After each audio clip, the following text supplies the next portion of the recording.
لا حول ولا قوة إلا بالله العلي العظيم. أعوذ بالله من الشيطان الرجيم. بسم الله الرحمن الرحيم. الحمد لله رب العالمين، والصلاة والسلام على أشرف الأنبياء والمرسلين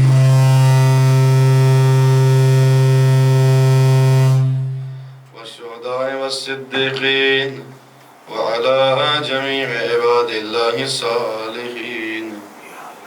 محبوب رب المشرقين والمغربين، جد الحسنين أبي القاسم محمد.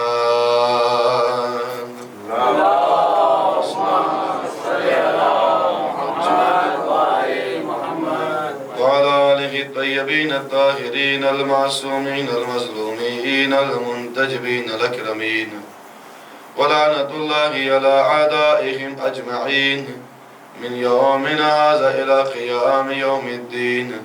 أما بعد، فقد قال الله تعالى في كتابه الحكيم: بسم الله الرحمن الرحيم: وما خلقت الجن والإنس إلا ليعبدون.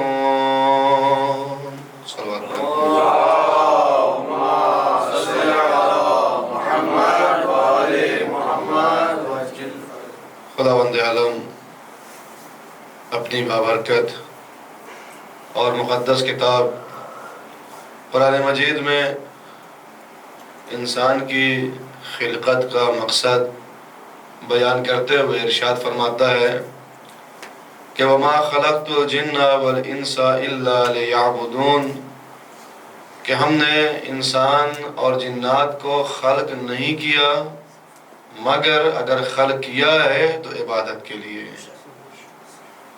یعنی انسان کی تخلیق کا مقصد، انسان کے اس دنیا میں آنے کا مقصد، انسان و جنات کے آنے کا مقصد کیا ہے؟ خداوند عالم کی عبادت کرنا. اس آیت کا مطلب ہرگز یہ نہیں ہے، اگر ہم اور آپ یہ سوچیں خداوند عالم کہہ رہا ہے کہ عبادت مقصد ہے تو انسان کیا کرے؟ ہر وقت مثلا ایک انسان مصلی لے لے، تسبیح لے لے اور سجدگاہ لے لے اور بیٹھ کے جو ہے وہ نمازیں پڑھتا رہے. رات بھر انسان نماز پڑھے، دن بھر انسان روزے رکھے اور اس کے بعد کوئی کام انسان انجام نہ دے، تو یہ عبادت نہیں ہے. بلکہ واقعہ مشہور ہے کہ مولا کائنات مسجد پہنچے، مولا نے دیکھا کہ کچھ لوگ ہیں جو تسبیح لیے اللہ اللہ کر رہے ہیں مسجد میں بیٹھے. تو مولا نے لوگوں سے پوچھا کہ یہ کیا کر رہے ہیں؟ کہا کہ یہ خدا کی عبادت کر رہے ہیں، یہ اللہ کی عبادت کر رہے ہیں. کہا ان کے گھر کا جو ہے وہ کیسے چلتا ہے؟ کہا کوئی آتا ہے دے دیتا ہے، کھا لیتے ہیں، وگرنہ ایسے ہی. مولا نے تازیانہ اٹھایا اور سب کو مسجد سے بھگایا. لوگوں نے کہا مولا یہ عبادت کر رہے ہیں، آپ انہیں جو ہے تازیانہ سے جو ہے بھگا رہے ہیں. مولا نے کہا یہ عبادت نہیں کر رہے ہیں بلکہ عبادت کو بدنام کر رہے ہیں. یہ عبادت کو بدنام کر رہے ہیں، اس لیے کہ اپنے خانوادے کے لیے رزق فراہم کرنا بھی عبادت ہے. ہم عبادت کا کانسیپٹ سمجھیں کہ عبادت کیا ہے. عبادت فقط یہ نہیں ہے کہ انسان سجدے میں رہے. اسی لیے اگر عبادت کا مطلب یہ ہوتا کہ انسان ہر وقت سجدے میں رہے تو خدا پھر نماز ہر وقت واجب کرتا.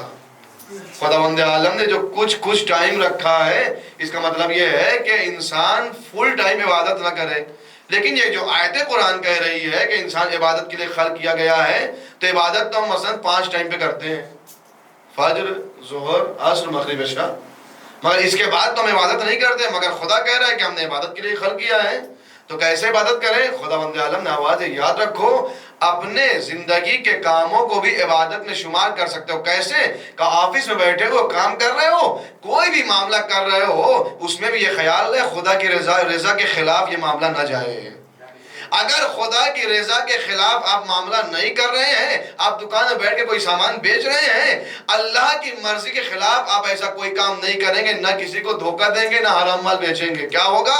وہ مال خرید و فروخت کرنا بھی آپ کا عبادت ہوگا. آپ یہاں سے نکلے، آپ سمندر کے کنارے گئے، آپ بیچ پہ گئے، اپنی نگاہوں کو آپ نے محفوظ رکھا، وہ بھی عبادت ہے. آپ کا جانا بھی، آپ نے قدم باہر بڑھایا، آپ کا قدم کسی غلط راستے پہ نہ گیا، یہ آپ کا نکلنا عبادت. آپ جا رہے دکان مگر ہو رہی ہے عبادت، آپ جا رہے آفس مگر ہو رہی ہے عبادت۔ لہٰذا اگر انسان اس طریقے سے اپنی زندگی کو گزارے تو انسان کی پوری زندگی عبادت میں بسر ہو جائے گی۔ لیکن ہم اور آپ کتنی بھی عبادت کر لیں، ہم اور آپ کیا ہیں ہوں گے بہت زیادہ، اگر واقعاً ہم میں اپنے لیے کہہ رہا ہوں کہ اگر جو ہے وہ بہت اچھی بھی عبادت کر لیا، شاید میں عابد بن جاؤں، شاید میں عابد بن جاؤں بہت اچھی عبادت کرنے کے بعد۔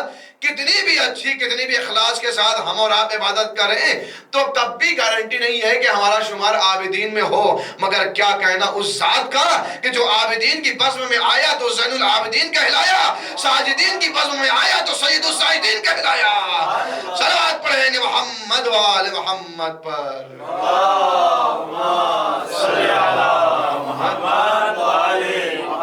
زین العابدین یعنی عبادت کی زینت، سید الساجدین یعنی سجدہ کرنے والوں کا سردار۔ ہمارے سارے امام نے عبادت کیا ہے، ہمارے سارے اماموں نے سجدہ کیا ہے۔ یہ لقب جو ملا امام سجاد علیہ السلام کو، امام زین العابدین علیہ السلام کو،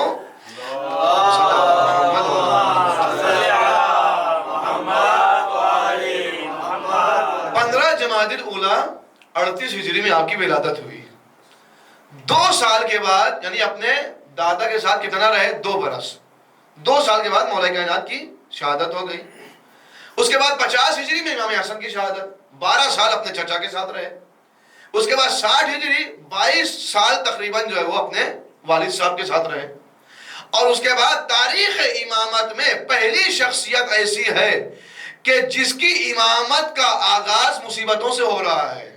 یا جملوں کو بدلوں کہ جس کی امامت کی پہلی شب کو ہم شام غریبہ کہتے ہیں، جس کی امامت کی پہلی شام مولا کائنات کی بھی جب امامت کا آغاز ہوا، مولا بھی مصیبت میں تھے مگر مولا اپنے گھر میں تھے۔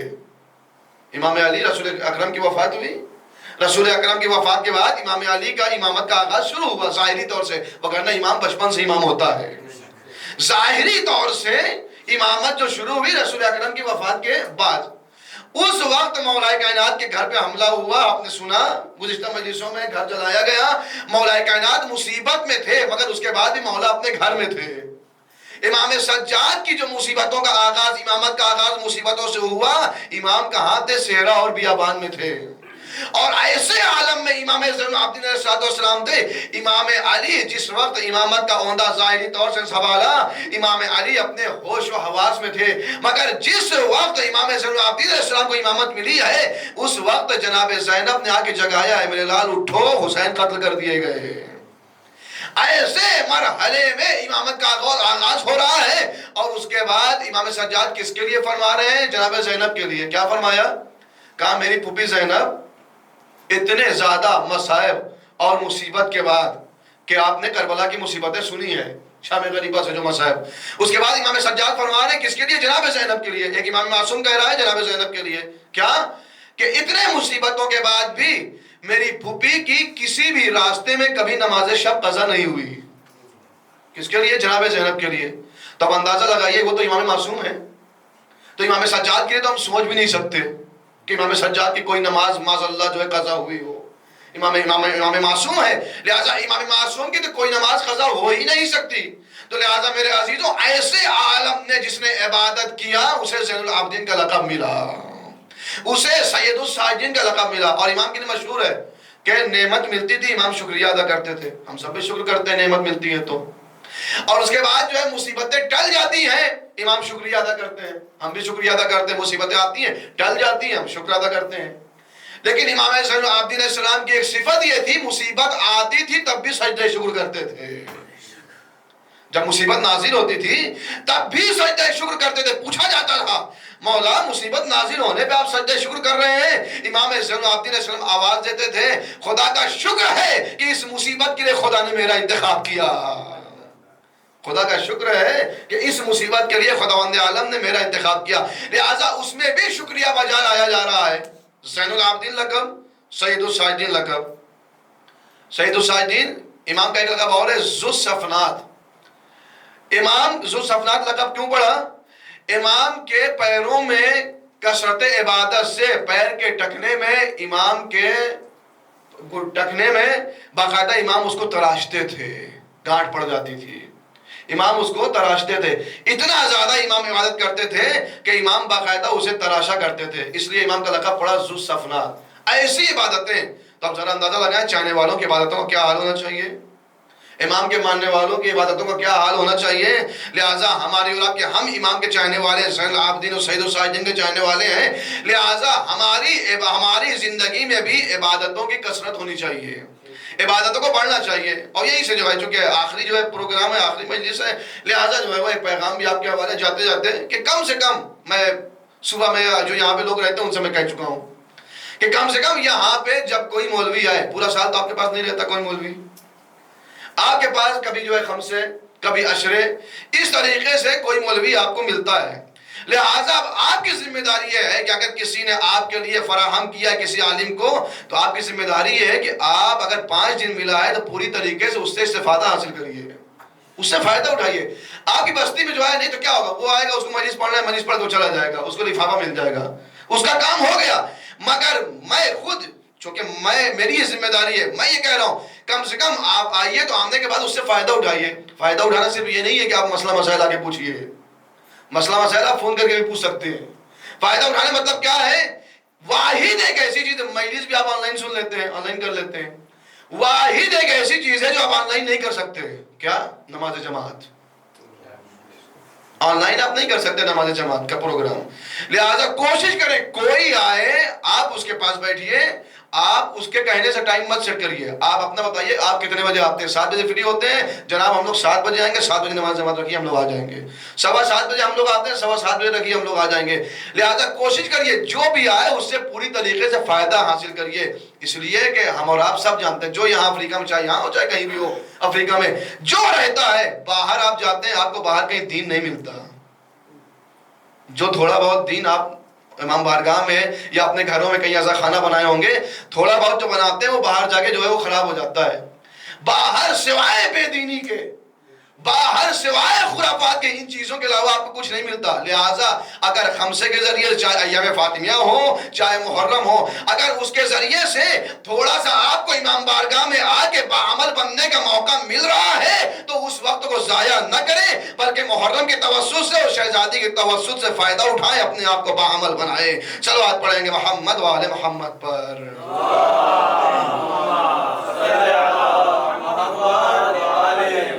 اس لیے کہ ہم جتنا امام سے قریب ہوں گے، امام کی توجہات ہماری طرف بڑھے گی، ہم جتنا اپنا ایک قدم بڑھائیں گے، وہ ایسے کریم ہیں، ہم ایک قدم بڑھیں گے وہ 10 قدم آگے بڑھ کے ہمیں کھینچ کے لے کے جائیں گے۔ لہذا ہم اپنے اندر اشتیاق پیدا کریں۔ اسی امام کا، چوتھے امام کا ایک واقعہ کہ ایک شخص شقیق بلخی نام کا شخص جو ہر سال امام کی زیارت کرنے جایا کرتا تھا، مدینے جاتا تھا امام کی، چوتھے امام کی زیارت کرنے کے لیے۔ ایک بار وہ جا رہا تھا، اس کی بیوی نے یہ کہا یہ بتاؤ تم ہر سال زیارت پہ جاتے ہو اور تم جب زیارت پہ جاتے ہو یہاں سے تحفہ لے کے جاتے ہو، یہ بتاؤ کبھی وہاں سے کچھ ملا، کبھی وہاں سے انہوں نے کچھ دیا؟ لہٰذا تم ہر سال کچھ نہ کچھ لے کے جاتے ہو، انہوں نے کیا دیا؟ یاد رکھیے گا تحفہ ہم اور آپ سمجھتے ہیں کہ مادی تحفہ، اگر ہر سال زیارت کی توفیق مل رہی ہے کیا یہ تحفہ نہیں ہے؟ اگر ہر سال زیارت کی توفیق مل جا رہی ہے تو یہ بھی تحفہ ہے۔ مگر اس کے علاوہ آپ بنی امیہ اور بنی عباس کے ظلم دیکھیے، اور اس ظلم کے بعد آج کے دور کا ظلم دیکھیے۔ اگر آج کے دور میں ظلم ہوتے ہوئے ہم سانس لے رہے ہیں تو تحفہ نہیں ہے تو کیا ہے؟ یہ بھی امام کا تحفہ ہے جو ہمارے ساتھ ہے۔ لہٰذا اس کی زوجہ نے کہا کہ ادھر سے کچھ ملا، اس نے کچھ ریئیکٹ نہیں کیا، وہاں سے چلا گیا، زیارت پہ پہنچا، چوتھے امام سے ملاقات کیا، چوتھے امام دسترخوان میں بیٹھے ہوئے تھے، امام نے کہا آؤ بیٹھو، وہ بیٹھا، ساتھ میں کھانا کھایا، کھانا کھانے کے بعد امام آگے بڑھے، اس نے ہاتھ دھلانا شروع کیا امام کا، تشت رکھا گیا، امام ہاتھ دھل رہے، پانی گر رہا ہے، امام نے اس سے کہا کہ جو ہے وہ شقیق بلخی دیکھو کیا ہے؟ کہا مولا پانی ہے، کہا غور سے دیکھو، اب جو دیکھا کیا دیکھا کہ موتی اور جواہرات، امام ہاتھ دھل رہے ہیں اور موتی اور جواہرات جو ہے وہ گر رہے ہیں۔ جب ہاتھ دھل لیا کہا اس کو جمع کر لو، جا کے اپنی بیوی کو دے دینا۔ چوتھے امام نے کہا اس کو جمع کرو اور جاؤ، اور جانے کے بعد اپنی بیوی کو دے دینا، زوجہ کو دے دینا۔ یہاں سے لے کے گیا، گھر میں پہنچا، زوجہ کے حوالے کیا۔ اب زوجہ نے، اور اس نے کہا کہ ہم نے امام سے بتایا نہیں تھا تمہاری بات کو، تم نے جو ہم سے کہا تھا ہم نے امام کو بتایا نہیں تھا. اب زوجہ نے یہ سوچا کہ یہ بات میں اور میرا شوہر اس کے علاوہ کوئی جانتے نہیں تھے. اگر وہ جان گئے اس کا مطلب کہ ان کی قلب پر بھی حکومت ہے. اس کا مطلب ان کی قلب پر حکومت ہے. لہذا ابھی تک کس چیز کا شوق تھا؟ مادی چیزوں کا. کیا کہا تھا؟ ادھر سے کچھ ملا. یہی کہا تھا نا، ادھر سے کچھ ملا. مادی چیزوں کے اشتیاق کی وجہ سے اب اس کے اندر یہ شوق پیدا ہوا کہ ہم بھی زیارت پہ جائیں گے. پہلے شوق مادی چیزوں کا، کہا اب ہم بھی زیارت پہ جائیں گے. اب اس کے بعد وہ ساتھ زیارت پہ نکلی، پہنچی، راستے میں اس عورت کا انتقال ہو گیا. راستے میں اس عورت کا انتقال ہوا. یہ شخص اس کو دفن کر کے پہنچا، امام کے پاس بتایا کہ راستے میں میری زوجہ آ رہی تھی زیارت کے لیے، اس کا انتقال ہو گیا. امام نے کہا کہ جاؤ فلاں جگہ پہ جاؤ، تمہاری عورت جو ہے وہ بیٹھی ہے. وہ اٹھا گیا اور جانے کے بعد دیکھا کہ اس کی زوجہ جو ہے وہ زندہ ہے. لے کے اپنی زوجہ کو آیا. جیسے ہی امام کے سامنے آیا اور زوجہ نے امام کو دیکھا، دیکھنے کے بعد فوراً کہا یہی وہ جوان تھا جس نے ملک الموت سے کہا تھا اس کی روح کو واپس کر دو. یہی وہ جوان تھا جس نے ملک الموت سے کہا کہ اس کی روح کو واپس کر دو. آئیے مل کے کہیں مولا ہم سب بھی مردہ ہیں، ہمارے قلب بھی مردہ ہے. مولا ہمارے قلب میں جان ڈال دیجئے. امام نے پیغام دیا، یاد رکھو اگر ہمارے در پہ عشق اہل بیت لے کے آؤ گے ہم تمہیں شہادت عطا کریں گے. اگر عشق کے محافظ بنو گے ہم تمہیں شہادت عطا کریں گے. لیکن اگر سیرت کے محافظ بن گئے تو امام پڑھ کے آواز دے گا، السلام علیکم یا اولیاء اللہ و حبا، السلام علیکم یا اصفیاء اللہ و عبدہ. صلوات پڑھیں گے محمد وآل محمد پر.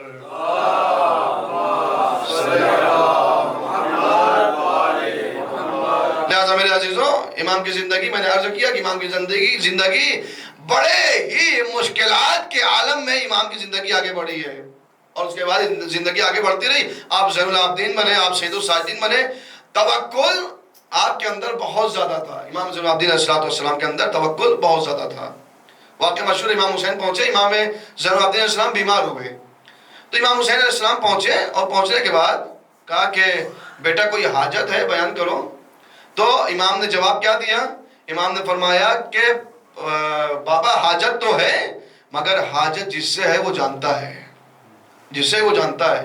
امام حسین نے فرمایا کہ میرے لال تمہارا یہ جملہ، تمہارا یہ کہنا، تمہارے یہ لفظ جناب ابراہیم سے بہت ملتا ہے، جناب ابراہیم سے بہت زیادہ ملتا جلتا ہے. جناب ابراہیم نے کیا کیا تھا؟ جناب ابراہیم کو جب آگ میں ڈالا گیا اس کے بعد جبریل آئے، آنے کے بعد کہا یا ابراہیم حلق الحاجہ، اے ابراہیم کوئی حاجت ہے؟ جناب ابراہیم نے یہی کہا ہاں حاجت ہے. جبریل نے کہا بیان کرو. کہا کہ جس سے ہے اس سے بیان کرنے کی ضرورت نہیں ہے.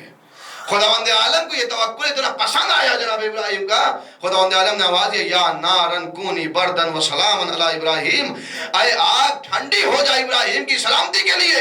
اب یہاں پہ بھی خداوند عالم نے، اگر خداوند عالم یہ کہہ دیتا یا نارن کونی سلاما، یا نارن کونی بردا، اے آگ ٹھنڈی ہو جا، تو تاریخ کہتی ہے کہ آگ اتنی ٹھنڈی ہو جاتی ابراہیم ٹھنڈ سے مر جاتے.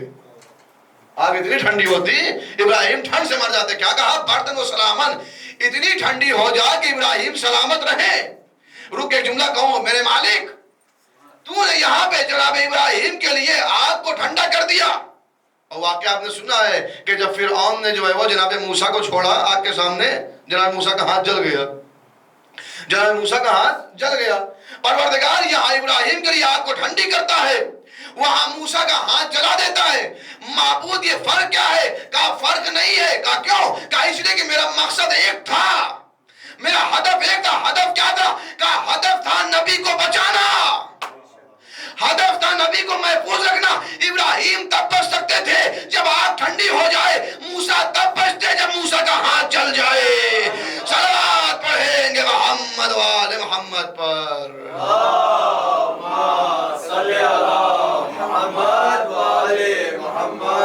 اور امام نے چونکہ وقت بہت کم ہے لہذا بس ایک روش امام کی کہ امام زین العابدین علیہ السلام نے کربلا کے بعد ہم سمجھتے کہ امام نے صرف رویا ہے. امام نے بہت سے کام انجام دیے ہیں، بہت سے روش، جس میں سے ایک روش یہ تھی کہ امام نے غلاموں کو تیار کیا. چونکہ ماحول بہت خراب تھا اس وقت، مدینہ کا ماحول ایسا تھا، ابھی بات لمبی ہو جائے گی لہٰذا میں یہیں پہ چھوڑ رہا ہوں کہ مدینہ کا ماحول ایسا تھا کہ کربلا کے بعد مدینے میں سنگر اور ڈانسر آتی تھی، مدینے والے ان کا استقبال کرتے تھے۔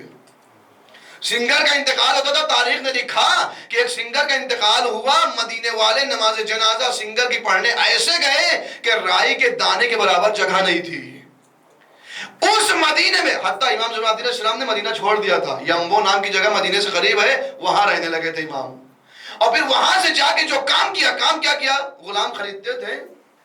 تاریخ نے لکھا 50,000 سے 1,00,000 غلام خریدا ہے۔ ہم اور آپ سنے تھے معمولی نہیں ہے، اس کے لیے ایک رقم چاہیے۔ 50,000 کم سے کم غلام خریدے، خریدنے کے بعد ان کو 1 سال تک اپنے ہاں تعلیم دیتے تھے۔ ابھی ہم میں اور آپ میں ایک انسان قافلے کا کام کرتا ہو، کارواں لے کے جاتا ہو، کارواں لے کے جانے والا جو کچھ دن ایران اور عراق میں رہ لیتا ہے وہ آدھا مولوی ہو جاتا ہے، یا کوئی انسان ایران میں جا کے رہنے لگے وہ آدھا مولوی ہو جاتا ہے۔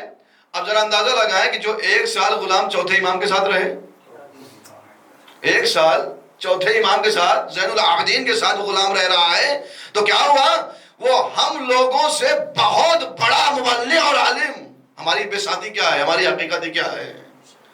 لہذا امام کیا کرتے تھے، 1 سال اس کو رکھتے تھے غلاموں کو، ہر سال 10 غلاموں کو ماہ رمضان میں آزاد کرتے تھے۔ ماہ رمضان میں 10 غلاموں کو ہر سال آزاد کرتے تھے۔ تاریخ لکھتی ہے غلاموں کے لیے سب سے بہترین چیز ہے آزادی۔ آزادی غلاموں کو سب سے عزیز ہے، محبوب ہے، مگر جب امام آزاد کرتے تھے تو ہر غلام پیچھے ہٹتا تھا، کہیں ہمیں نہ آزاد کر دیا جائے، کہیں ہمیں نہ آزاد کر دیا جائے، اس لیے کہ ان کی غلامی آزادی سے بہتر ہے۔ تو لہٰذا امام آزاد کرتے تھے، یہ امام کا میشن تھا جو 34 برس امام نے کیا کہ غلام آزاد کرتے تھے، آزاد کر کے الگ الگ منطقے میں الگ الگ گاؤں میں بھیجتے تھے۔ اب وہ 1 سال جو رہ کے جا رہا ہے نا، وہ غلام نہیں جا رہا ہے، ایک عالم جا رہا ہے بستی میں۔ اور طریقہ کیا ہوا کہ جو جس مدینے میں میں نے عرض کیا کہ سنگر اور ڈانسر کا استقبال ہوتا تھا، نماز جنازہ میں پورا مدینہ ٹوٹ پڑتا تھا، اسی مدینہ میں کچھ سال کے بعد ہر گھر سے تلاوت قرآن کی آواز آتی تھی۔ یہ چوتھے امام نے کام کیا۔ ایک غلام اس میں سے شاگرد امام کا سعید ابن مسیب۔ سعید ابن مسیب وہ شاگرد ہیں کہ جب روز محشر آواز دی جائے گی کہ کہاں ہے امام زین العابدین کے حوارین، 4 لوگ آئیں گے جس میں سے ایک سعید ابن مسیب ہوں گے۔ سعید ابن مسیب راوی ہیں، کہتے ہیں مدینے میں قحط پڑا، سوکھا پڑ گیا، بارش نہیں ہو رہی ہے، مدینے میں قحط ہے۔ لوگ نکلے، چلو نماز استسقاء پڑھتے ہیں، 2 رکعت نماز طلب باران کے لیے جو نماز استسقاء ہے وہ پڑھی جاتی ہے۔ نکلے میدان میں نماز پڑھنے کے لیے، کہتے ہیں نماز پڑھ لیا مگر بارش نہیں ہوئی۔ اب لوگ پریشان کہ نماز بھی پڑھ لیا، بارش نہیں ہو رہی ہے۔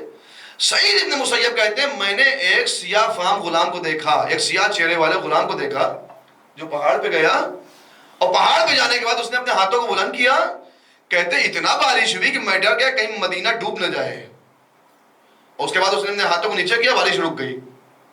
میں نے اس غلام کا پیچھا کیا کہ ہے کون آخر۔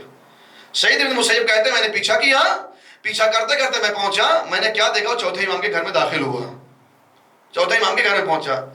میں گیا، میں امام سے میں نے کہا مولا مجھے آپ کا ایک غلام خریدنا ہے، آپ کا ایک غلام مجھے چاہیے۔ امام نے کہا سعید بن مسیب تم تو ہمارے چاہنے والے ہو، تم تو ہمارے عزیز ہو، ہمارے محب ہو، خریدو گے کیا، ہم تم کو گفٹ دیتے ہیں، کون سا غلام چاہیے؟ ان میں سے سارے غلاموں کو بلایا گیا، دیکھا کہا مولا اس میں وہ نہیں ہے۔ پتہ چلا ایک غلام کو بخار ہے، وہ جو ہے وہ اندر حجرے میں ہے، اور اس کو بلایا جائے، آیا، سعید بن مسیب نے کہا ہاں یہی غلام ہے۔ امام نے کہا کہ تمہاری خدمت میں حاضر ہے۔ بیمار تھا وہ، سعید بن مسیب اپنے گھر چلے گئے، جب طبیعت ٹھیک ہو جائے گی تو آ جائیں گے۔ ابھی گھر پہنچے تھے، ایک مرتبہ اس غلام نے کیا کہا، پروردگار اب یہاں سے جا کے جینے کا مزہ نہیں ہے، اس گھر سے نکال کے جینے کا مزہ نہیں ہے، میرے مالک مجھے اٹھا لے۔ کہتے اسی بیماری میں اس کا انتقال ہوا۔ امام سجاد نے سعید بن مسیب کو پیغام بھیجا جس غلام کو تم چاہتے تھے اس کا انتقال ہو گیا ہے۔ سعید بن مسیب آئے، اس کا انتقال ہو چکا تھا، لیکن آپ نے غور کیا کہ غلام سید سجاد کا اگر امام سے وابستہ ہو جائے، اگر امام کی تعلیمات پر عمل کرے تو پوری کائنات اس غلام کی محتاج ہو جاتی ہے، اور خداوند عالم ایسا کمال عطا کرتا ہے کہ اگر وہ غلام ہاتھ اٹھائے تو بارش کا نزول ہوا کرتا ہے۔ صلوات پڑھیں گے محمد وآل محمد پر۔